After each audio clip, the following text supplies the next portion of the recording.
Hello student, this is Satyavan and welcome to Upbind classes. आज हम unseen passage के बारे में पढ़ेंगे।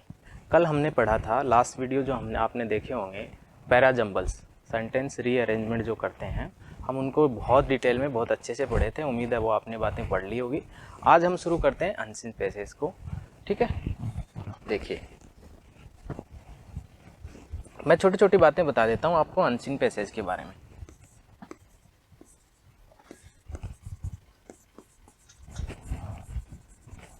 देखो, अनसीन पैसेज में होता क्या है, क्वेश्चन कैसे आते हैं, इसको हम सॉल्व कैसे करते हैं, पहले वो बातें डील कर लेते हैं। होगा क्या कि एक बड़ा सा पैसेज लिखा होगा, 5 लाइन का, 10 लाइन का, 15 लाइन का, 20 लाइन का, ठीक है, जितना मर्जी एग्जामिनर की दे दे। उस पैसेज को हमें क्या करना है, स्टार्टिंग से लेके एंड तक हमें रीड करना है उसको। उसके बाद क्वेश्चन दे देगा, उसी पैसेज पे based question 1, question 2, question 3, question 4, question 5। Generally क्या होता है, 5 क्वेश्चन आते हैं एक पैसेज पे, और कभी कभी क्या होता है, पैसेज जब बड़ा होता है तो 10 भी क्वेश्चन आ जाते हैं। ठीक है, तो हम वो भी पढ़ेंगे जो 10 क्वेश्चन वाले पैसेज है, हम वो भी पढ़ेंगे जो 5 क्वेश्चन वाले हैं। अब इनमें क्या करना है, हमें 2 तरीके होते हैं, किसी भी पैसेज को सोल्व करने के 2 तरीके होते हैं। आप एक बार पहले पैसेज को पढ़ो, एक बार ओरली रीड कर लो, तो उसमें क्या लिखा है, उसका क्या लॉजिक है, वो जो राइटर है वो कहना क्या चाह रहा है, वो बात आपको उससे समझ आ जाएगी। जैसे ही आपने पढ़ा उसके बाद वो आपको बात समझ आ गई कि उसमें लिखा क्या गया है, राइटर ने लिख के क्या कह दिया है हमें। ठीक है, अगर वो समझ आ गया तो फिर हम आते हैं क्वेश्चन 1 पे। हम उसको पढ़ते हैं और देखते हैं कि ये वाली बात पैसेज में इसका आंसर क्या है। मतलब हमें अपने मन से आंसर नहीं बोलना है। अगर पैसेज में बोला गया है कि 5 + 2 = 9 होता है, हमें पता है 5 + 2 क्या होता है, 7 होता है। बट अगर पैसेज में बोल दिया है 5 + 2 को 9 करना है और आंसर क्वेश्चन दे दे, तो हमें 9 ही टिक करना है। कहने का मतलब हमें अपनी मर्जी से आंसर नहीं लगाने हैं, हमें आंसर जो भी टिक करने हैं वो कहाँ से करने हैं, जो पैसेज में लिखा गया है, जो पैसेज ने बता दिया है उसके अकॉर्डिंग हमें आंसर टिक करने हैं। ठीक है, उम्मीद है यहाँ तक बात समझ आ गई होगी। अब इसका दूसरा तरीका भी होता है। पहले क्या करें, हम क्वेश्चन पढ़ें, उसके बाद उससे रिलेटेड बात उस पैसेज में ढूंढें, फिर हम सेकंड क्वेश्चन पढ़ें और फिर हम पैसेज में जाएं। मेरे हिसाब से ये जो सेकंड मेथड है ये कन्वीनियंट नहीं है, क्योंकि इसमें हमें हर बार क्या होगा, क्वेश्चन पढ़ते ही हमें फिर पैसेज में जाना पड़ेगा, टाइम कंज्यूमिंग ज़्यादा होगा। जब ये सब मेथड कन्वीनियंट नहीं है तो हम क्या करेंगे, पहले मेथड से ही क्वेश्चन सॉल्व करेंगे। पैसेज को एक बार सरसरी आंखों से देख लेंगे। होता है ना कि एक बार रीड कर लिया, जैसे अपन सुबह सुबह न्यूज़पेपर रीड करते हैं, तो ऐसा थोड़ी है कि अपन उसको मतलब जो भी न्यूज़ लिखी है उसको याद करते हैं, नहीं, हमें पता चल जाता है कि कहाँ किस टाइप की घटना हुई, बस इतना हमें समझना है पैसेज पढ़ के। जैसे ही हम क्वेश्चन पे आएंगे ना, अगर हमने पैसेज पढ़ा उसके बाद हम क्वेश्चन पे आएंगे तो हमें वो क्लिक कर जाएगा कि ये बात कहाँ लिखी है। ठीक है, अगर बिना दोबारा पढ़े ही आंसर मार दिया तो अच्छी बात है, नहीं हमें पता होगी कि पर्टिकुलर बात यहाँ पे लिखी है तो हम वहाँ से देखी और आंसर टिक। ठीक है, बाकी ये बातें हम जैसे जैसे क्वेश्चन करेंगे आपको समझ में आती चली जाएंगी। ओके, एक बात और, आरसी जो हमारा होता है, रीडिंग एंड कॉम्प्रिहेंशन, उसके 3 पार्ट होते हैं, वो मैंने बताया था।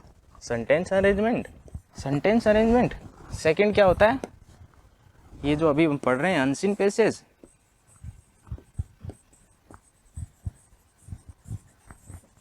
और थर्ड क्लोज टेस्ट, जिसको हम आगे आने वाली क्लासेज में पढ़ेंगे। ठीक है, ये हमने पढ़ लिया है और इसको हम आज पढ़ने जा रहे हैं। ठीक है, तो शुरू करते हैं। देखिए,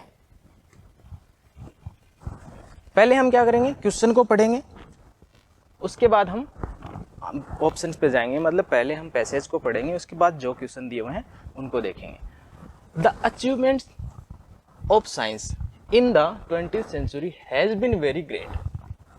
साइंस के जो अचीवमेंट हैं 20वीं सदी में वो बहुत बड़े बड़े हैं। ठीक है, इट्स इन्फ्लुएंस, इसका जो इन्फ्लुएंस है, can be felt every sphere of life, इसका जो इन्फ्लुएंस है, इसका जो इफेक्ट है, वो हर मतलब लाइफ के हर स्टेज में देखा जा सकता है। ठीक है, from the small pin and needles to the huge iron sheets and joints, छोटी छोटी पिन से लेके बड़े बड़े आयरन के रोड और जॉइंट्स तक। कहने का मतलब साइंस का जो इफेक्ट है ना वो हर आदमी की ज़िंदगी में भी बहुत ज़्यादा है, ठीक है। और इसका इफेक्ट जो है ना हर जगह देखते हैं। अभी हम पढ़ रहे हैं, ये भी साइंस का इफेक्ट है। आप वीडियो देख पा रहे हैं, उसको पॉज कर पा रहे हैं, मुझको सुन पा रहे हैं, क्या है, साइंस का इफेक्ट है, ठीक है। पहले कभी होता नहीं था ऐसा। Most of the things we require for our everyday use, ज़्यादातर चीज़ें जो हमें अपने दैनिक ज़िंदगी में जिनकी ज़रूरत पड़ती है ना, कम आउट ऑफ फैक्ट्रीज। वो कहाँ से आती हैं? फैक्ट्री से निकल के आती हैं। फैक्ट्री में सामान बनता है, वो वहाँ से निकल के आती हैं। Where scientific principle are utilize for practical ends, वहाँ पे जो साइंटिफिक मेथड्स हैं, साइंटिफिक तरीके हैं, प्रिंसिपल्स हैं, सिद्धांत हैं, उनको यूज करके उन चीज़ों को बनाया जाता है, ठीक है। Science has enabled man to bring forces of nature under control to use them for his own advantage. Science ने क्या किया है, आदमी को ऐसा बना दिया है कि जो नेचर की पावर है, जैसे सनलाइट है, विंड की पावर है ना, उसको कंट्रोल में लाके हम उसको ह्यूमन यूज के लिए, अपने काम के लिए, अपने एडवांटेज के लिए यूज कर सकते हैं। होता क्या है, जैसे सोलर है, अपन ने प्लेट लगा दी, उसमें क्या हुआ, सनलाइट आई और उससे अपन ने बिजली बना ली। तो जो नेचुरल रिसोर्स था, नेचर का जो पावर है, नेचर का जो फोर्स है, उसको आदमी ने क्या अपने कंट्रोल में किया और उसका एडवांटेज लेने लग गया, ठीक है। It has brought the distinct part of the world close together. Science ने, देखो यहाँ पे इट किसके लिए यूज हुआ है, साइंस का। इसने क्या किया, दुनिया के जो दूर दूर के भाग हैं उनको एक साथ जोड़ दिया। जैसे फ़ोन है, आप कहीं भी बैठे किसी भी आदमी से बात कर सकते हो, आप कहीं भी बैठे किसी भी आदमी से वीडियो कॉल कर सकते हो, है ना। तो इसने दुनिया के, धरती के अलग अलग दूर दूर के पार्ट को एक साथ कर दिया, ठीक है। Our knowledge of universe has been much widened on account of the untiring effort of astronomers. Untiring का मतलब बिना थके लगातार काम करना, ठीक है। हुआ क्या, our knowledge of universe has been widened, हमारा जो यूनिवर्स को लेके जानकारी है, जो नॉलेज है, वो क्या हुआ है, वाइडेंड मतलब बहुत विस्तृत है, बहुत बड़ा हुआ है, ठीक है, बहुत ज़्यादा हो गया है। क्यों हुआ है, क्योंकि जो एस्ट्रोनॉमर्स हैं उनके एफर्ट्स, बिना थके बिना रुके उन्होंने काम किया, इस वजह से। दो नाम दे रखे हैं, लाइक जीन्स एंड एडिंगटन, ठीक है। Remarkable our course of human disease have been possible owning to the discovery of some wonderful medicines. हमारी जो बहुत सारी बीमारियां हैं उनका इलाज भी क्या हुआ है, बहुत सारी डिस्कवरी हुई है, किसको लेके, मेडिसिन से, ठीक है। बहुत सारी दवाइयाँ ऐसी बन गई हैं जिससे क्या हुआ है कि हमारी जो बहुत सारी बीमारियाँ हैं वो ठीक हो जा रही हैं, ठीक है। ये हमने पढ़ लिया, हमने सरसरी निगाहों से पढ़ना है, ऐसे मैं तो इसको धीरे धीरे पढ़ा क्योंकि मेरे को समझाना है, ठीक है। आपको क्या करना है, बस इसको ऐसे पढ़ना है। The achievement of science in the 20th century has been very great, its influence can be felt in every sphere of life. बस ऐसे पढ़ना आपको। इस पैसेज को पढ़ने में कितना टाइम लगेगा, मैक्सिमम 1 मिनट, ठीक है। 1 मिनट आपको पढ़ा, आपको पता चल गया किसके बारे में, साइंस के बारे में, साइंस के बारे में, किसके, साइंस के अचीवमेंट्स के बारे में, ठीक है। अब हम क्वेश्चन पे बढ़ते हैं, तो आपको समझ आएगा क्वेश्चन करने कैसे होते हैं। देखो question number 1, the main idea of the passage. Passage का मेन आइडिया क्या है, पैसेज कहना क्या चाह रहा है, ठीक है। The impact of science can be felt in every sphere of life. लो, ये लाइन यहीं पे लिखी हुई है और अगर आपने पढ़ा है तो ये मिल जाएगी आपको। साइंस इज, अब बाकी आपको पढ़ने की जरूरत नहीं है। ये रहा, it's influence can be felt in every sphere of life. Answer हो गया। मतलब अगर आपने पैसेज को पहले पढ़ के समझ लिया ना, तो उसके बाद आंसर टिक करना बहुत आसान है। मतलब सेकंड्स का काम है, 5 क्वेश्चन होंगे, मैक्सिमम 15 सेकंड, क्वेश्चन पढ़ा, आंसर। और अगर आप उस तरीके से जाओगे, हो सकता है किसी को वो सूटेबल लगे कि पहले क्वेश्चन पढ़ा फिर हम वहाँ गए, तो हम ढूंढेंगे इस चीज़ को, टाइम तो लगेगा, पढ़ना हमें फिर भी पड़ेगा। कहने का मतलब ऐसे करते करते हम पैसेज को पूरा पढ़ भी लेंगे और टाइम भी ज़्यादा कंज्यूम करवा देंगे, ठीक है। तो मेरा कहने का मतलब ये है कि आपको पहले पैसेज पढ़ना चाहिए एक बार ओरली, ठीक है। उससे जैसे ही आप ऑप्शन देखोगे आपको मिल जाएगा। नेक्स्ट क्वेश्चन देखो, द मोड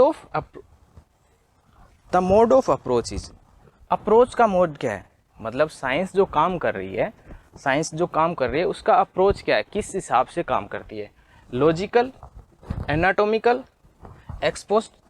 एक्सपोजिटरी और डिस्क्रिप्टिव, कौन सा टाइप का। देखो इनके सारे के मीनिंग समझ लेना। लॉजिकल, अब साइंस क्या करती है, किसी भी चीज़ को बहुत विस्तार से पहले तो उसकी जानकारी लेती है ना, उसके बाद उसको इम्प्लीमेंट करती है। ऐसा नहीं है कि कोई भी डिस्कवरी हुई सीधा मतलब कोई दवाई बनाई सीधा आदमी को दे दिया, हो सकता है मर जाए, ऐसा नहीं होता। उस पर पहले रिसर्च होती है, उसके बाद उसको किसी छोटी मतलब ऑब्जेक्ट पे जैसे किसी जानवर पे टेस्ट किया जाता है, फिर उसका टेस्टिंग फेज बढ़ाया जाता है कि एक बार टेस्ट किया फिर लंबे टाइम तक टेस्ट किया।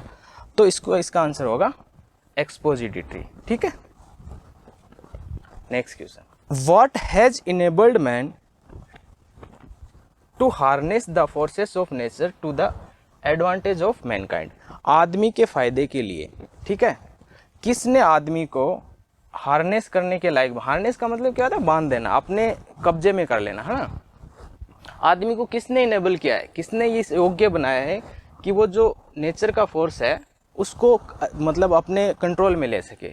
आर्ट्स ने, साइंस ने। देखो ऑप्शन पढ़ने की जरूरत नहीं क्योंकि ये है सब कुछ साइंस के बारे में, तो हमें इसके लिए किसने इनेबल किया, साइंस ने। नेक्स्ट क्वेश्चन देखो, science has proved A great boon for us. Science ने हमारे लिए क्या किया, बहुत बड़ा एक बून है, ठीक है।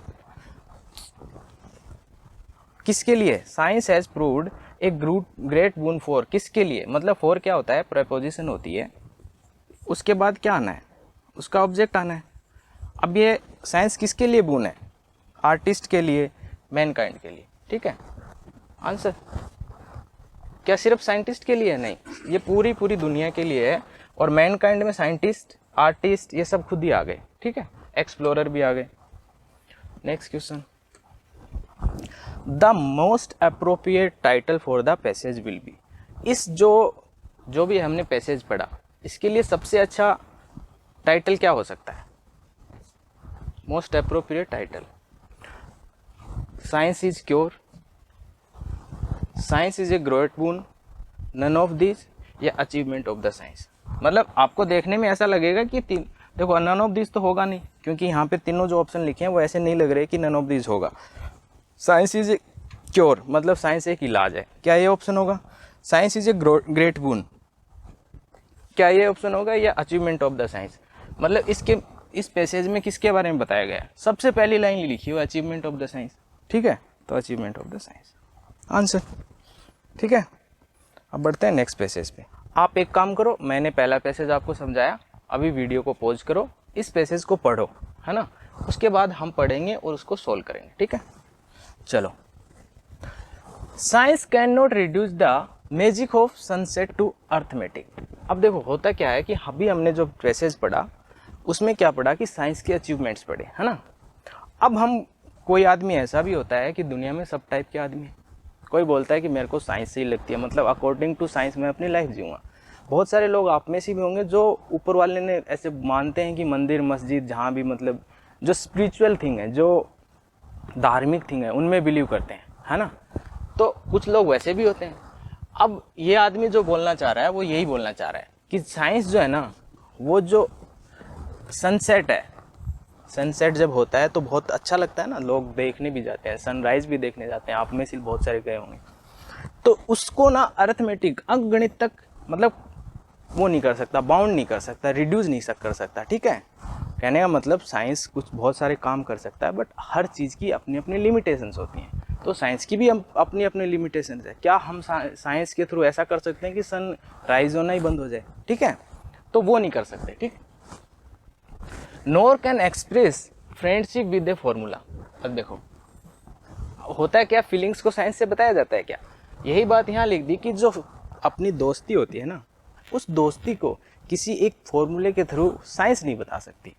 साइंस फॉर्मूला बता सकती है, अगर आप मैथ्स पढ़ते हैं a+b² ये फॉर्मूला बता सकती है। अब किसी को लगेगा तो मैथ का है, अरे मैथ भी जो है ना वो साइंस की ब्रांच है, ठीक है। तो ये फॉर्मूला साइंस बता सकती है, बट साइंस क्या नहीं कर सकती, साइंस जो फ्रेंडशिप दोस्ती है उसकी जो फीलिंग्स हैं उसको किसी फॉर्मूले के थ्रू एक्सप्रेस नहीं कर सकती। ठीक है। Observe the eminent medical researcher doctor Lewis और ऐसा डॉक्टर लुइस लोर जो हैं मेडिकल रिसर्चर हैं, उन्होंने बोला। ठीक है। ही एडेड, उसने बाद में आगे ऐड किया, also beyond science mystery, science की मिस्ट्री के आगे। ठीक है। Of nature are love and laughter, pain, loneliness and instincts into truth and beauty. ठीक है।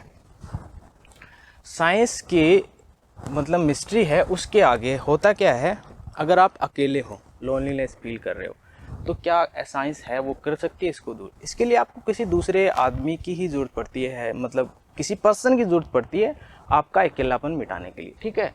तो साइंस ये काम नहीं कर सकता, लोनलीनेस नहीं मिटा सकता, पेन नहीं मिटा सकता।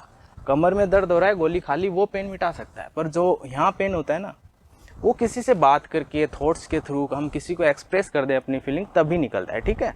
कहने का मतलब ये जो है ना, ये इमोशनल टच को ज़्यादा दे रहा है और साइंस को थोड़ा बोल रहा है कि साइंस की लिमिटेशन बताई जा रही है इसमें। ठीक है। This distancing of science from the human condition perhaps explain why most foreign tourist visiting Britain flock to see the hallowed.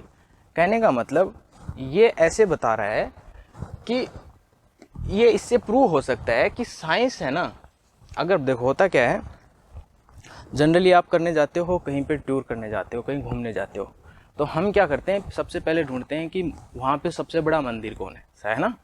क्या आपने कभी ऐसा ढूंढा है?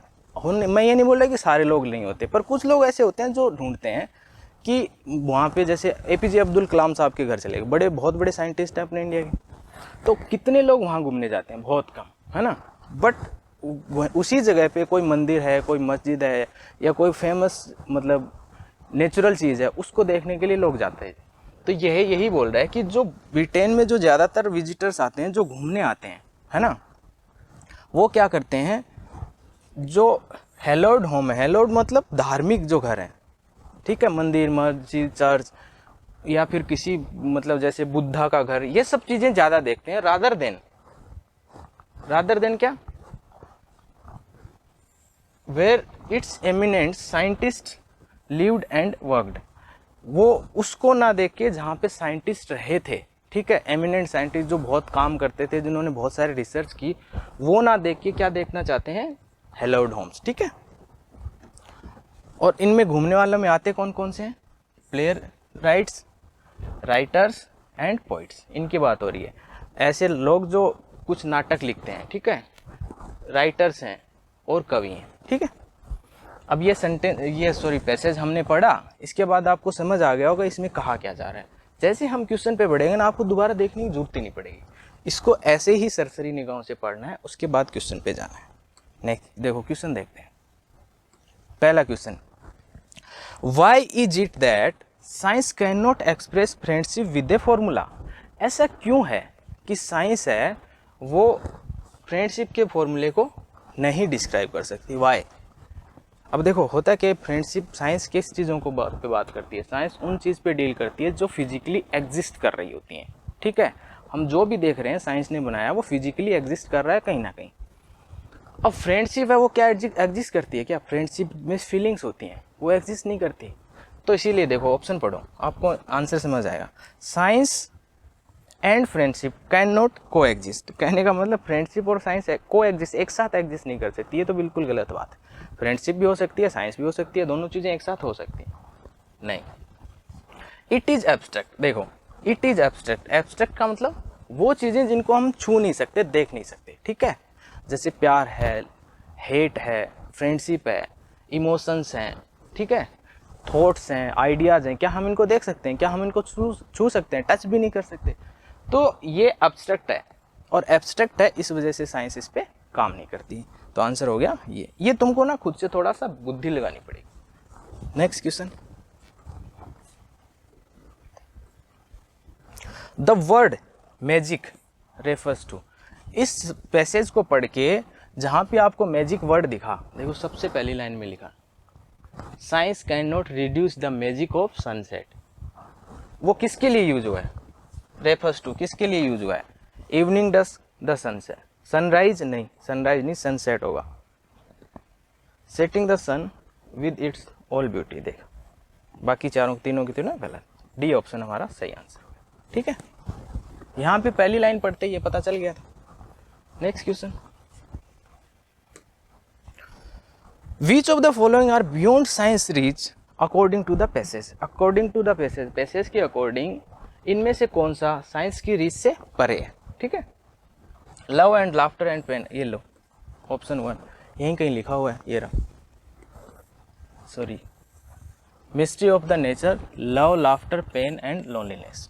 ठीक है, इतना पैसेज आसान होता है, और ये सारे के सारे पैसेज ऐसे हैं जो कहीं ना कहीं पहले एग्जाम में आए हुए हैं। ठीक है, तो आप ये मत समझना कि सर इजी ले, नहीं, ये एग्जाम में आए हुए पैसेज हैं और बहुत आसान है अगर आपने रीडिंग अपनी अच्छी की है। फिर से मैं बोल रहा हूँ, रीडिंग के लिए आपको क्या करना है? रीडिंग के लिए आपको क्या न्यूज़पेपर पढ़ना है? अगर मुझसे पूछोगे ना तो न्यूज़पेपर वो स्टूडेंट पढ़े जिसकी रीडिंग बहुत अच्छी है, जो मतलब बहुत अच्छी स्कूल से पढ़ा है, उसकी रीडिंग बहुत अच्छी है। अगर बहुत सारे अपने बच्चे क्या होते हैं कि जो हिंदी मीडियम से पढ़े होते हैं या पढ़े इंग्लिश मीडियम से भी होते हैं, बट उन्होंने इंग्लिश को इतना तवज्जो दिया नहीं होता, ना उनकी ग्रामर अच्छी होती, ना उनकी वोकैब अच्छी होती और ना उनकी रीडिंग अच्छी होती। तो पहला काम तो उनको ये चूज़ करना चाहिए कि भाई ये जो हम जिस फील्ड में जा रहे हैं, एसएससी, बैंक, इनमें आती इंग्लिश है बहुत ज़्यादा, मतलब बहुत ज़्यादा वेटेज है इंग्लिश का, तो हम जाएँ ना। अगर फिर भी बोल रहे हैं कि हम मेहनत करेंगे और जाएंगे और सक्सेस लेंगे, देन आपको ना रीडिंग शुरू करनी पड़ेगी। और रीडिंग शुरू करने के लिए, स्टार्ट करने के लिए सबसे बेस्ट, सबसे अच्छा मूव START। ठीक है, स्टार्ट करने के लिए सबसे अच्छी चीज़ होती है वही चीज़ें जो हम नहीं पढ़े थे। कौन सी बुक्स? कौन सी वाली बुक्स? जो स्कूल वाली हैं। स्कूल में जो बुक्स लगती हैं, जो इंग्लिश मीडियम के स्कूल्स होते हैं, उसमें प्राइवेट पब्लिकेशन की कोई भी बुक ले लो, 6th, 7th, 5th जो आपको लगे, 8th, 5th की भी ले सकते हो अगर आपको 6th की समझ नहीं आ रही। उसमें छोटी छोटी कहानियाँ होती हैं, उसमें छोटे छोटे पैसेज होते हैं, उसके बाद उसके क्वेश्चन, मतलब ऐसे ही होते हैं। अगर आपको इजी समझ आ रहा है फिर थोड़ा लेवल बढ़ा लो, फिर नेक्स्ट क्लास, फिर नेक्स्ट क्लास।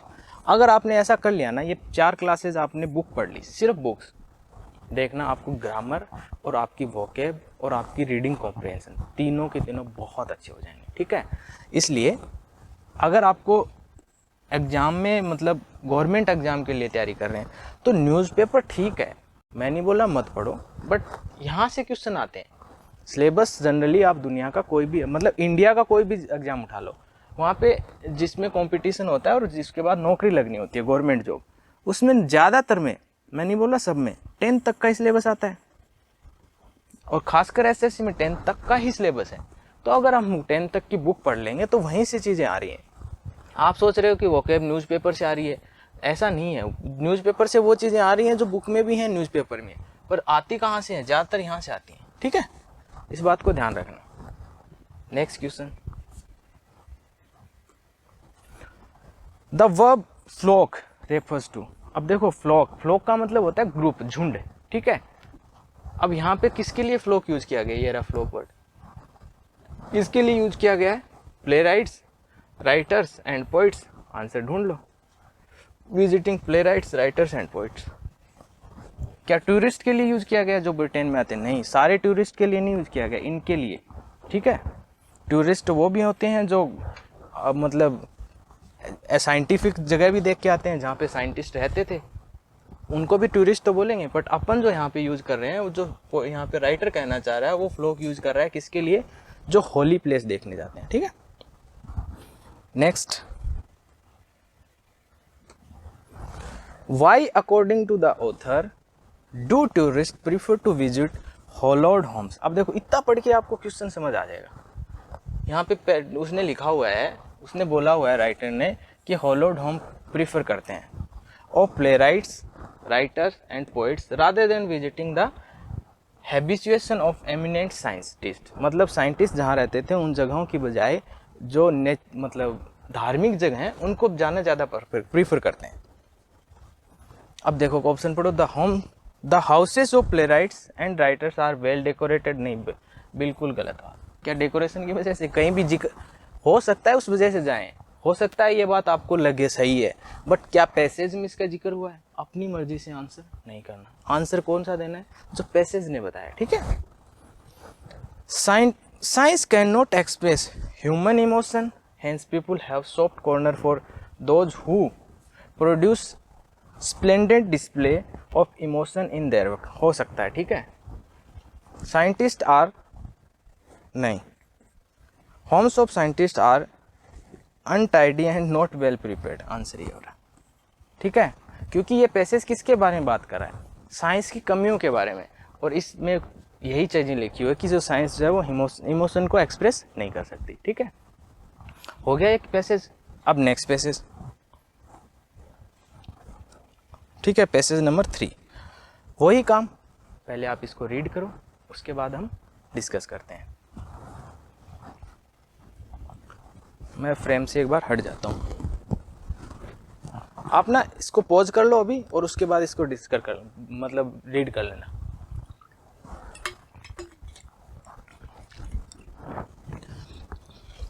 चलो, इफ यू बिलीव, अगर आप भरोसा करते हो,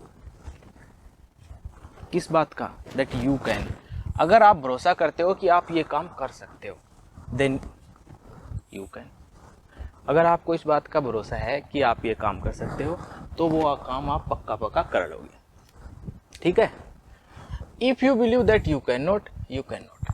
अगर आपको भरोसा है कि ये काम आपसे नहीं होगा या आप नहीं कर सकते, ये पक्का मान के चलो वो काम आपसे होगा भी नहीं, ठीक है।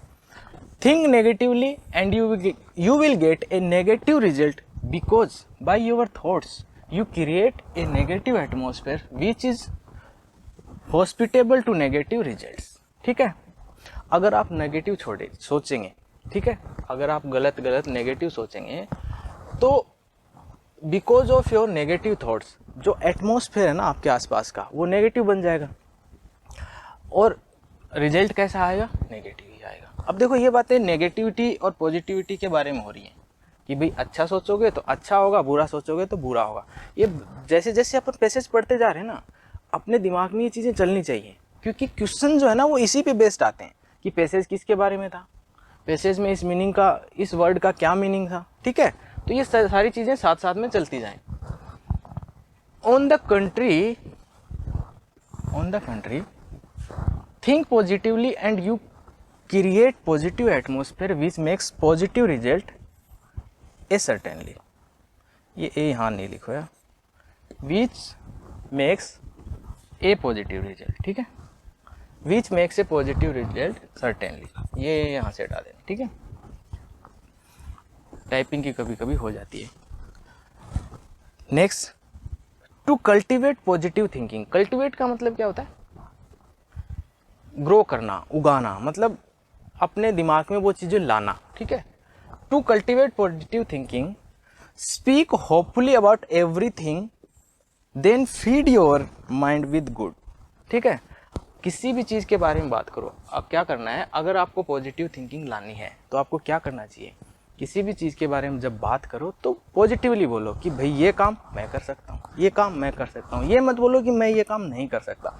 अगर आपके दिमाग में ऐसी थॉट्स आ रही हैं, इसका मतलब है कि वो काम आपसे हो या ना हो, आप हो सकता है उस काम के लिए एलिजिबल हों और उसको करने योग्य भी हों, बट मानो कि आपसे नहीं होगा। इसलिए अगर आपसे नहीं हो रहा फिर भी आप बोल रहे हो ना, मैं कर सकता हूँ, मैं कर सकता हूँ, आई कैन डू, तो यही है पॉजिटिव थिंकिंग। इसी के बारे में ये सेंटेंस है, तो वो काम आपसे हो जाएगा, ठीक है। Nurturing and wholesome thoughts, okay, keep good company of friends who are optimistic. ऐसे दोस्तों के साथ रहो जो ऑप्टिमिस्ट हो, जो आशावादी हो, जिनको चीजें करने में भरोसा हो, ठीक है। Read scripture which will cast away your negative thoughts. Scripture का मतलब होता है ऐसी बुक्स, ऐसी मतलब जो भी आप पढ़ रहे हो, न्यूज़पेपर में लिखी हुई बातें जो धार्मिक हों, मतलब जो थोड़ा पॉजिटिविटी की तरफ ले जाए। भाई अपन क्या मानते हैं, if I ask you if there is a God, तो आप क्या बोलोगे? पता नहीं है, गॉड तो हमने किसी ने देखा नहीं है। बट अकॉर्डिंग टू ये दो धार्मिक ग्रंथ जितने भी हैं, इन बुक्स के अकॉर्डिंग तो है भगवान, है ना।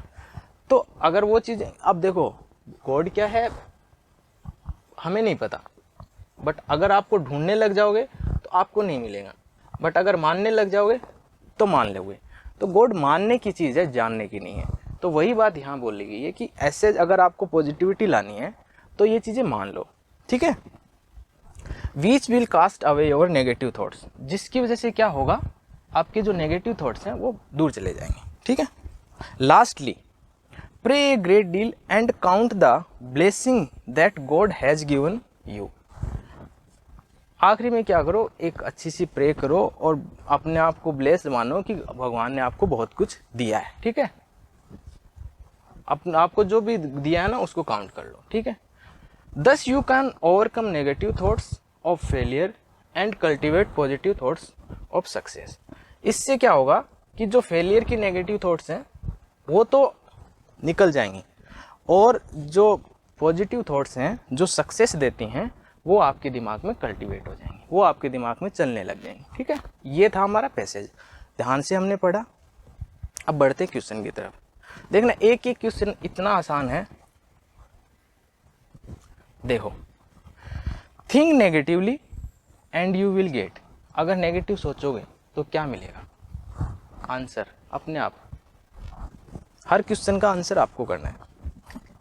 बैड रिजल्ट मिलेगा, नेगेटिव रिजल्ट मिलेगा, या इमीडिएट रिजल्ट मिलेगा, या पॉजिटिव मिलेगा। और इसमें लिखा हुआ है अगर नेगेटिव सोचोगे तो रिजल्ट कैसा आएगा? Negative result, you will get a negative result, ठीक है। कितना आसान सा क्वेश्चन है, वो तब लगेगा जब आपने ना पैसेज को बहुत ढंग से पढ़ा है। देखो, if you want to cultivate positive thinking, अगर आप चाहते हो कि दिमाग में पॉजिटिव बातें चलें, पॉजिटिव थिंकिंग आए, तो क्या करना चाहिए? You should speak hopefully, you should speak softly, नहीं, मतलब सॉफ्टली बोलने से क्या पॉजिटिव थिंकिंग आती है? नहीं। You should speak boldly, you should speak loudly, नहीं, होपफुली। देखो ये पहला पढ़ते ही अपने को पता चल गया, और ये पैसेज में भी लिखा हुआ है, बोलना चाहिए कैसे? Hopefully. Next question, the passage is on, passage किसके बारे में है? ऑप्टिमिज्म, आशावाद के बारे में, ठीक है। बोला गया है ना, ऑप्टिमिस्टिक फ्रेंड के साथ रहो जिससे आपको अच्छी थॉट आए। कितना आसान क्वेश्चन है यार। What will cast away your negative thoughts, ऐसा क्या है जिसकी वजह से आपकी नेगेटिव थॉट्स चली जाएंगी? देखो, दस you can overcome negative thoughts failure, किससे हो जाएगा? Newspaper, books, magazines, holy books, यहीं पे लिखा होता स्क्रिप्चर, ठीक है। होली बुक्स, होली का मतलब भी वही होता है, धार्मिक टाइप की। विच of the following sentence is not true, इनमें से कौन सा सेंटेंस सच नहीं है, मतलब सही नहीं है? पढ़ो एक एक sentence. Good friends elevate your thoughts, बिल्कुल ठीक है, अच्छे दोस्त हैं जो आपको थॉट्स को, अपने को देखो यहाँ ध्यान रखना, नॉट ट्रू बताना है।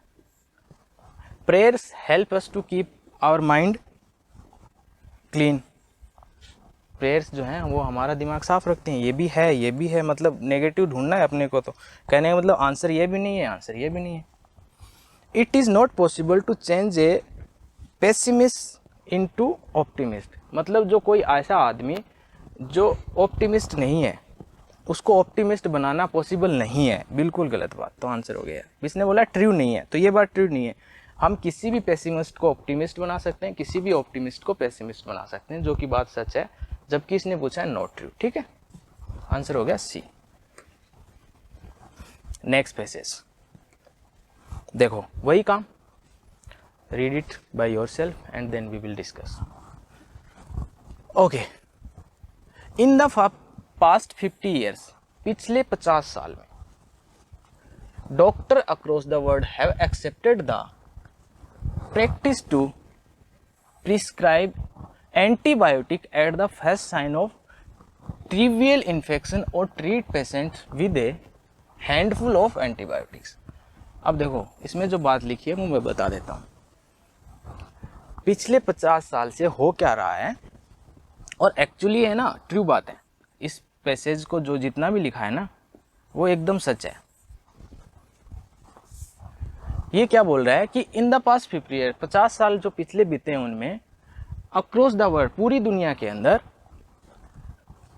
Have accepted the practice to prescribe antibiotic. होता क्या है, हमें जुकाम हुआ एंटीबायोटिक टेबलेट दे दी, हमें कुछ भी हुआ एंटीबायोटिक टेबलेट दे दी। उससे होगा क्या, देखो एंटीबायोटिक का काम क्या होता है, वैसे तो साइंस की टर्म में थोड़ी सी मैं बता देता हूँ फिर जानकारी के लिए।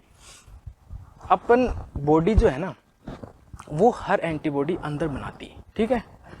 जैसे कोरोना का अभी बहुत दौर चला था, कोरोना में क्या हुआ कि ऐसी बीमारी आ गई, ऐसा वायरस आ गया जिसके खिलाफ लड़ने के लिए हमारे पास पहले से एंटीबॉडीज का मतलब शरीर की आर्मी, सेना, वो पहले से थी नहीं। अगर वो पहले से नहीं थी तो नई कोई आ गया राक्षस, उससे लड़ेगा कौन, उसके पास जो हथियार हैं वो हमारी बॉडी में जो सेना है उसके पास नहीं थे। तो हम क्या हो गए, हम उसके सामने हथियार डाल दिए।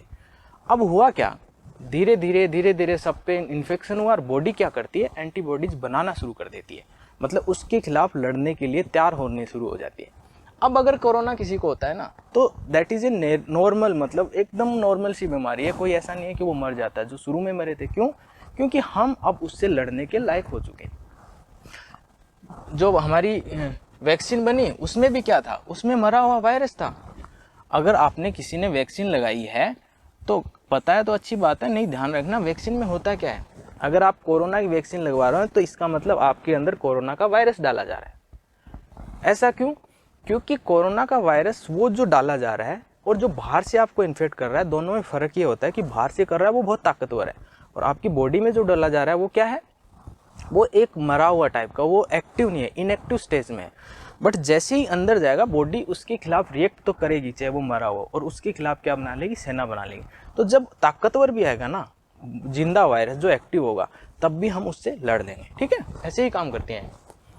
तो आजकल क्या हो रहा है कि छोटा सा भी इन्फेक्शन हो, कुछ भी हो, मुट्ठी भर के एंटीबायोटिक की गोलियां दे दी जाती हैं, खाओ भाई। तो उससे क्या होता है कि एंटीबॉडीज बन जाती हैं। उससे होगा क्या कि बॉडी में जो नेचुरली एंटीबॉडी बननी चाहिए तो वो नहीं बनती, ठीक है। These days, it is not uncommon to see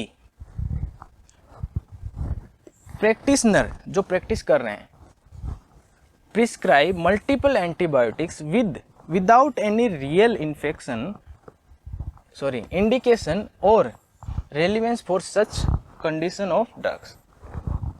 मतलब ऐसी कोई ज़रूरत है नहीं किसी को वो देने की एंटीबायोटिक, फिर भी हम क्या कर रहे हैं, जो प्रैक्टिशनर हैं, मतलब जो डॉक्टर बने नहीं है, प्रैक्टिस कर रहे हैं, या फिर डॉक्टर बनने के बाद भी जो प्रैक्टिस कर रहे हैं, वो क्या करते हैं, वो एंटीबायोटिक लिख देते हैं। मतलब ज़रूरत ना है ऐसा कोई हमारे पास उसका पुख्ता सबूत नहीं है कि एंटीबायोटिक देनी पड़ेगी, उसके बावजूद भी दे देते हैं, ठीक है।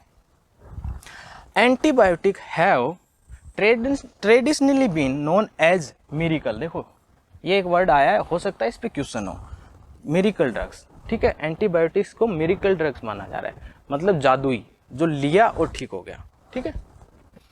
But there is growing evidence that they are overworked miracles. मतलब ऐसे भी एविडेंस हैं जिससे मतलब मिरेकल से भी कुछ ज़्यादा हैं वो, specially in countries like our, specially अपनी इंडिया के में, ठीक है, where there is easy access to drug across the counter including antibiotics. मतलब अपनी इंडिया में क्या होता है कि कोई भी दवाई लेनी है आपको, किसी भी डॉक्टर के प्रिस्क्रिप्शन की कोई जरूरत नहीं है, पैसे लेके जाओ, मेडिकल पे दो, नाम बोलो, दे देगा, ठीक है। तो अपने यहाँ हर काउंटर पे, हर मतलब छोटे छोटे काउंटर पे एंटीबायोटिक मिल रही हैं, अवेलेबल है बहुत ईजीली। वो दवाइयाँ भी मिल रही हैं जो बैन कर रखी हैं, गवर्नमेंट की तरफ से बैन है, उसके बाद भी हमें मिल रही हैं। अब इसका हमारे पास कोई इलाज नहीं है। We can not think of return to pre antibiotic days. हम जो है ना अभी इस स्टेज में आ चुके हैं जहाँ पे हम वापस जाना नहीं सोच सकते कि हम प्री ऐसे टाइम में चले जाएं जहाँ पर एंटीबायोटिक थी नहीं, ठीक है। Okay, yet the unbridled use of these agents is inexorably propelling us to that direction। फिर भी हमें ये कोशिश की जा रही है कि उस डायरेक्शन में धकेल दिया जाए, बट होगा नहीं ऐसा, ठीक है। Question number 1, antibiotics are called overworked miracle because, मतलब एंटीबायोटिक्स को मिरेकल से भी ज़्यादा क्यों बोला जा रहा है? They perform miracle, they are overused, they are hardly use, नहीं, वो बहुत ज़्यादा यूज की जा रही है इसलिए उनको मिरेकल बोला जा रहा है। पैसेज क्या बता रहा है? पैसेज तो ये बता रहा है ना कि एंटीबायोटिक का यूज कितना हो रहा है, बहुत ज़्यादा यूज हो रहा है, इस वजह से इसको मिरेकल बताया जा रहा है। Okay, next question, we can not think of a return of pre antibiotic days. हम उस टाइम को दोबारा से नहीं सोच सकते जहाँ पे हम वापिस चले जाएं। देखो why, antibiotic become indispensable, we cannot stop using antibiotic, we must go back to pre antibiotic, must वस्त तो क्यों करेंगे? we can stop using antibiotic, बिल्कुल कर सकते हैं, बट हो क्या रहा है कि हम वहाँ क्यों नहीं जा रहे, हमें ये पूछ रहा है। अगर बंद कर देंगे तो चले जाएंगे ना, बट हमें तो पूछा रहा है कि वहाँ क्यों नहीं जा पा रहे, बिकॉज हम यूज नहीं कर सकते, मतलब उसका जो है ना बहुत ज़्यादा यूज कर रहे हैं, बहुत ज़्यादा यूज हो रहा है एंटीबायोटिक का, इसलिए हम उसको उस टाइम की नहीं सोच सकते जहाँ पर हम वापिस जा सकें। ठीक है, next question, the passage tells us. अब देखो पैसेज आपको पढ़ के क्या समझ में आया? द एंटीबायोटिक वर्क मिरेकल, बिल्कुल बात तो ठीक है, बट पैसेज तो मेनली उसके बारे में है ना जो कि एंटीबायोटिक का बहुत ज़्यादा यूज हो रहा है। ठीक है, the use of antibiotic uncontrollable, यही तो बता रहे हैं। एंटीबायोटिक यूज तो इंडस्ट्रियल नो, हम जो यूज कर रहे हैं ना वो बहुत ज़्यादा है इसका। The passage discuss the use of, अपने आप देखो किसका यूज के डिस्कस की बात कर रहा है? Drugs in general, miracle drugs, antibiotics, of course ये तो पैसेज है ही एंटीबायोटिक के बारे में। Next question, these days it is not uncommon to prescribe antibiotics, means मतलब आजकल के टाइम में जो है ना एंटीबायोटिक का प्रिस्क्रिप्शन देना अनकॉमन नहीं रहा। इसका मतलब क्या है? इसका मतलब है कि हर जगह अवेलेबल है। It is rare to prescribe, no, मतलब हर टाइम दी जा रही है, शुरू में ही हमने पढ़ा था। It is common prescribe antibiotic, it is common practice to prescribe antibiotic, it is not common, बिल्कुल नहीं, इट इज़ कंपल्सरी, बिल्कुल नहीं, मतलब ये कॉमन हो चुका है। ठीक है, आंसर भी। इस क्लास के लिए इतना ही। हमने बहुत अच्छे से, बहुत आसान भाषा में, बहुत इजी लेवल से लेके पैसेज की शुरुआत की है। और ध्यान रखना, अगर आप एसएससी सीजीएल दे रहे हो 2022, अगर आप ये एग्ज़ाम दे रहे हो तो उसमें जो कॉम्प्रिहेंशन, रीडिंग कॉम्प्रिहेंशन का पार्ट है ना बहुत ज़्यादा है, मतलब इसके क्वेश्चन बहुत ज़्यादा आने वाले हैं। तो आपको मैं प्रैक्टिस करवाऊँगा, बट आपको क्या करना है, बुक्स लेनी है। कौन सी बुक्स? 6, 7, 8, उनको रीड करना है। अगर आपकी रीडिंग हैबिट अच्छी होगी ना तो आप पैसेज पढ़ो, उसमें भी टाइम नहीं लगेगा, आंसर करने में टाइम नहीं लगेगा और मार्क्स बहुत अच्छे आएंगे। ये सारा पार्ट क्या है? स्कोरिंग है। जितना भी रीडिंग कॉम्प्रिहेंशन है ना वो आपके लिए बोनस पॉइंट है, उसमें गलती होने के चांसेस सबसे कम होते हैं। इसलिए प्लीज़ रीडिंग हैबिट बनाओ, और रीडिंग हैबिट के लिए सबसे अच्छा काम क्या है? बुक्स पढ़ना, एकेडमिक्स बुक्स जो स्कूल में चलती हैं। अगर उसके बाद आपका लेवल अच्छा है तो आप कहीं से और हाई लेवल बुक पढ़ सकते हो, बट अब शुरुआत किससे करनी है? एकेडमिक बुक से। ठीक है, तो आज के लिए इतना ही। बाय एवरीवन, मिलते हैं नेक्स्ट वीडियो में।